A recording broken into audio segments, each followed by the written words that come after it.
عبداللہ صاحب کچھ آپ کے والد صاحب کے والے سے بھی پوچھنا چاہیں گے، کیونکہ اگر دیکھا جائے تو افغان وار کے جو اصل ہیرو تھے وہ جنرل حمید گل صاحب سے، تو ہم آپ سے پرسنل سے کویشچن پوچھیں گے کہ ایز اے فادر آپ نے ان کو کیسے پایا؟ کیونکہ ہم ابھی آ رہے تھے نا، تو ایک جسٹ ڈرائیور سے ہی بات ہو رہی تھی، تو انہوں نے کہا جی وہ تو بہت بڑے مدبر اور بہت بڑے ذہین ایک شخصیت تھے، موسٹلی ان کی پیشن گوئیاں سچ ثابت ہوئی، میں کہتا ہوں بلکہ جتنی بھی انہوں نے پیشن گوئی کی تھی ساری سچ ثابت ہوئی۔ یہ درست ہے، یہ بالکل، ابھی میں نے کوئی ان کا ایسا انٹرویو نہیں دیکھا جس میں انہوں نے کچھ کہا ہو اب نہ واقع ہوا ہو، حتیٰ کہ انہوں نے یہ بھی کہا تھا کہ عمران خان کی حکومت بھی آئے گی، یہ اس کے ابتدائی عرصے اور میں یہ بھی کہا تھا کہ پھر لوگوں کی امیدیں ٹوٹنا شروع ہو جائیں گی، بالکل ایسے ہی، اور پھر ایک انقلابی کیفیت برقرار۔ بالکل اسی طرح، اور اس سے پہلے بھی بہت سی چیزیں ہیں جن کو کوٹ کرتے ہیں۔ تو ہم آپ سے تو خیر جو کویشچن کر رہے ہیں وہ یہ ہے کہ ایز اے فادر آپ نے ان کو کیسا پایا؟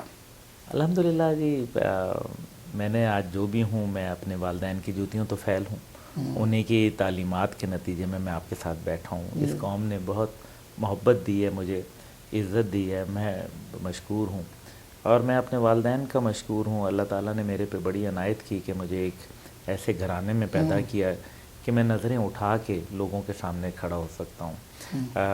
اللہ تعالیٰ نے ہمیں دنیاوی حیثیت بھی دی اور دینی حیثیت بھی دی الحمدللہ، اور یہ میرا ملک ہے اور ہم اس کے اوپر خرچ بھی کرتے ہیں۔ جو عزت ہے وہ بھی پاکستان کی ہے، جو دولت ہے وہ بھی پاکستان کی امانت ہے۔ تو میں نے اپنے والد کو ہمیشہ سچا پایا، میں نے کبھی اپنے والد کو جھوٹ بولتے نہیں دیکھا، میں نے کبھی اپنے والد کو کسی کے حق تلفی کرتے نہ دیکھا، میں نے کبھی اپنے والد کو سچ کے اوپر کمپرومائز کرتے نہیں دیکھا۔ جب حق اور باطل کے اوپر بات ہوتی تھی، بڑی بڑی دھمکیاں آئیں، بڑی بڑی آفرز آئیں، بڑے بڑے معاملات ہوئے، لیکن میرے والد جب کھڑے ہو جاتے تھے نا، تو وہ پھر ایسے چٹان کی مانند بس پھر وہ کھڑے ہو جاتے تھے، اور وہ پھر اللہ کی رسی کو مضبوطی سے تھامتے تھے، اور پھر اللہ تعالیٰ مدد کرتا تھا۔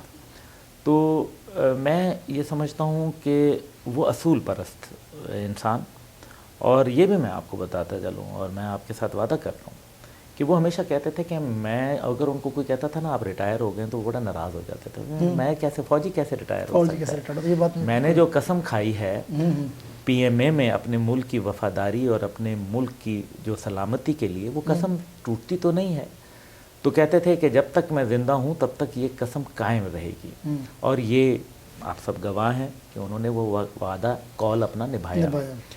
میں آج آپ کو یہ کہتا ہوں کہ میں انشاءاللہ تعالیٰ ان کا وہ وعدہ جو ہے، جو ان کی قسم ہے، وہ آج بھی ساکت نہیں ہوئی، وہ آج بھی میری شکل میں زندہ ہے۔ جب تک میں زندہ ہوں میں وہ پورا کروں گا اور ان کی بات کی پاس رکھوں گا۔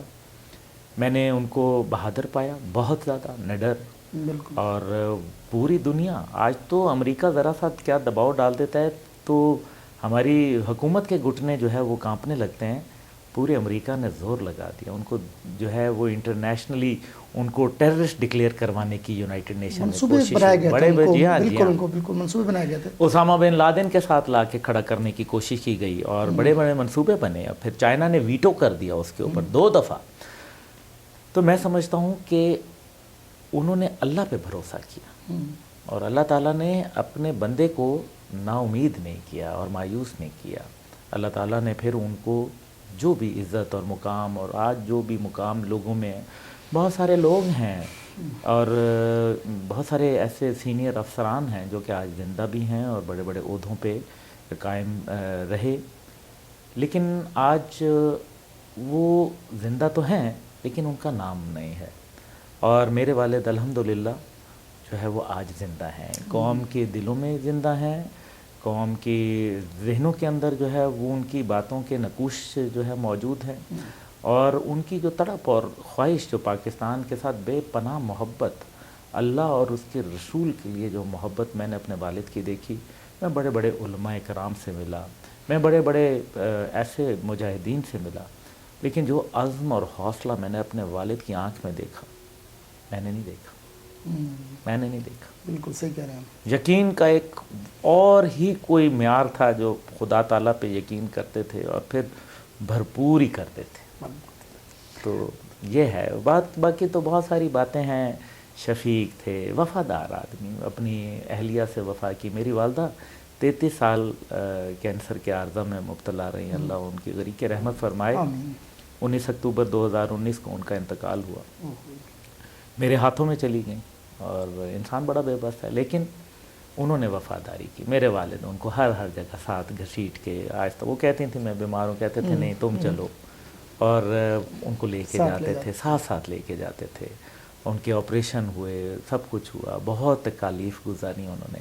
میرے والد صاحب ساتھ کھڑے رہے، وہ اپنے بچوں کے ساتھ، اپنے ملک کے ساتھ، اپنے مشن کے ساتھ، اپنے اللہ اور اس کے رسول کے ساتھ بڑے وفادار تھے، بہت زیادہ. اور جو آدمی اپنے بیوی بچوں کے ساتھ وفادار ہو وہ اپنے کاز کے ساتھ بھی وفادار ہوتا ہے.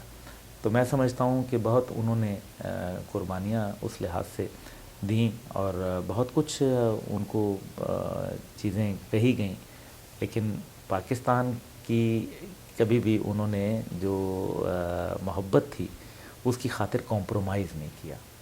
یہی وہ کہتے تھے کہ اگر میں صحیح ہوں تو میں کیوں جھکوں، اگلی سائڈ جھک جائے. صحیح بات بالکل. اور قائد اعظم اور اقبال کے تو خیر وہ مداح تھے ہی، اور بہت اقبال کو اور قائد کی تو ہمیشہ کوٹ کرتے تھے. وہ چاہتے تھے کہ پاکستان کو اسلامی فلاحی خود مختار ریاست بنایا جائے، اور جوانوں کا کردار جو ہے وہ اس کے اندر ابھر کے آئے، نئی نوجوان قیادت جو ہے وہ آئے، اور اس نظام سے جو ہے وہ چھٹکارا حاصل کیا جائے.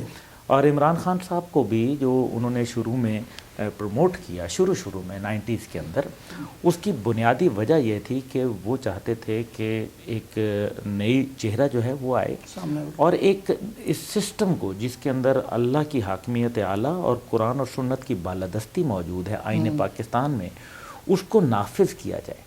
لیکن جو ہے وہ پھر عمران صاحب نے اپنا ایک نیا جو ان کا ذہن کے مطابق انہوں نے کردار ادا کیا. بہرحال میں سمجھتا ہوں کہ اب وقت جو ہے وہ کسی نئے پاکستان کا نہیں ہے، بلکہ قائد اعظم کے پاکستان کا ہے.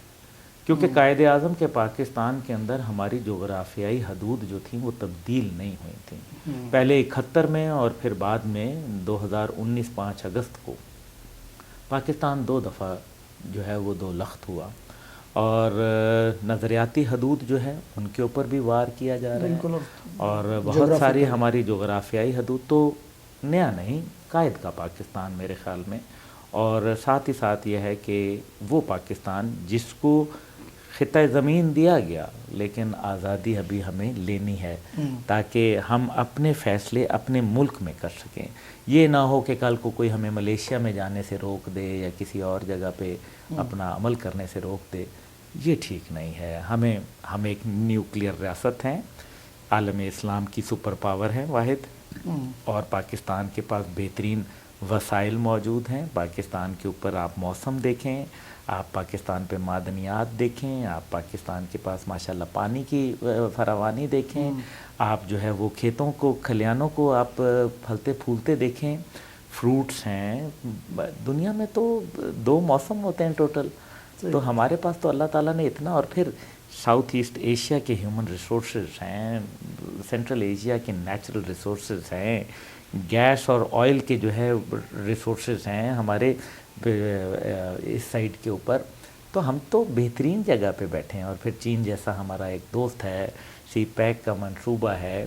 تو دنیا تو چاہتی ہے کہ پاکستان کو ڈی نیوکلیئرائز کیا جائے، ملٹرائز کیا جائے. ان کو ایک مضبوط اسلامی فوج بھاتی نہیں ہے. پھر اور وہ بھی کلمہ کی بنیاد کے اوپر. فوج بھی ہماری ایمان تقوی جہاد فی سبیل اللہ کا نعرہ رکھتی ہے. تو دنیا یہ چاہتی ہے کہ چین آپ سے دور ہو جائے تاکہ آپ کی اقتصادی جو ترقی ہے اس کے اندر جو ہے رخ نہ ڈالا جا سکے.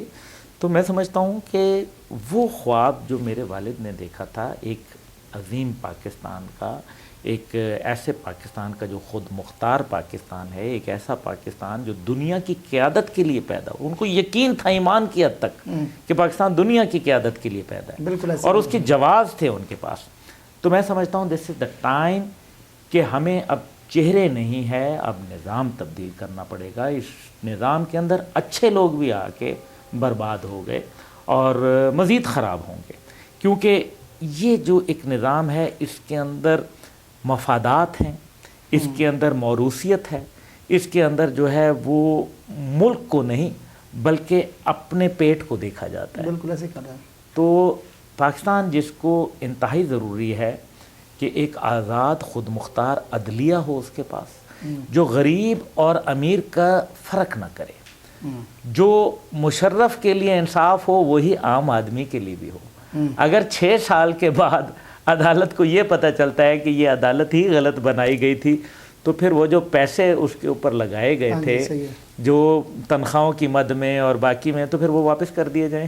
یہ تو اگر 6 سال ایک چیز ہوئی تو بہرحال یہ تو پھر کیا غریب کے لیے بھی ایسے ہی جو میاں نواز شریف کے لیے یا دیگر لوگوں کے لیے جو مراد دی جاتی ہیں یا جیلوں میں جو سہولیات یا باہر جانے کے مواقع پیدا کیے جاتے ہیں یا پروٹوکول کے ساتھ ان کو عدالت میں لایا جاتا ہے، تو کیا غریب کے لیے بھی یہی ہے؟ تو ایک آزاد خود مختار عدلیہ بہت اہم ہے، کیونکہ کسی بھی بنیادی طور پر معاشرے کی جو اکائی ہے وہ اس سے شروع ہوتی ہے، انصاف سے. جہاں انصاف ہوگا وہاں امن ہوگا، جہاں امن ہوگا وہاں خوشحالی خود بخود آ جائے گی. پھر ہماری جو ایک میرے خیال میں پالیسی ہے وہ معاشی پالیسی ہے. ایک طرف ہم جو ہے وہ سود کو حرام کہتے ہیں، اللہ کے خلاف جنگ کہتے ہیں، دوسری طرف ہم سود کو جائز کروانے کی بھی باتیں کرتے ہیں اور ریاست مدینہ کا بھی ذکر کرتے ہیں. تو میں سمجھتا ہوں کہ جو ابھی آنے والے وقتوں میں مہنگائی کا ایک بہت بڑا طوفان آنے کو ہے.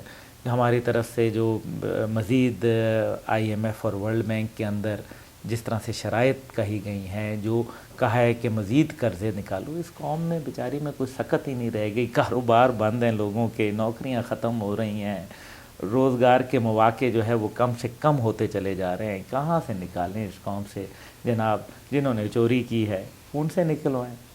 نہ یہ قرضہ ہم سے پوچھ کے لیا گیا، نہ یہ قرضہ ہم پہ خرچ ہوا، نہ یہ قرضہ دینے کی ہمیں سکت تھی. جس نے لیا ہے جناب اسی سے لے لیں، ہمیں معاف کر دیں. یہ قوم کے ہاتھ یہاں تک جوڑیں. بہت شکریہ، آپ کا بہت قیمتی وقت تھا، آپ نے ہمیں وقت دیا. ہمارے لیے بہت آنر کی بات ہے کہ آج ہم اس گھر میں موجود ہیں جو ایک قلعہ رہا اسلام کا، آج بھی موجود ہے. اسی طرح والد کے نقش قدم پر چلتے ہوئے عبداللہ گل صاحب بھی اسلامی جو کاز ہے اس کی ساتھ دے رہے ہیں.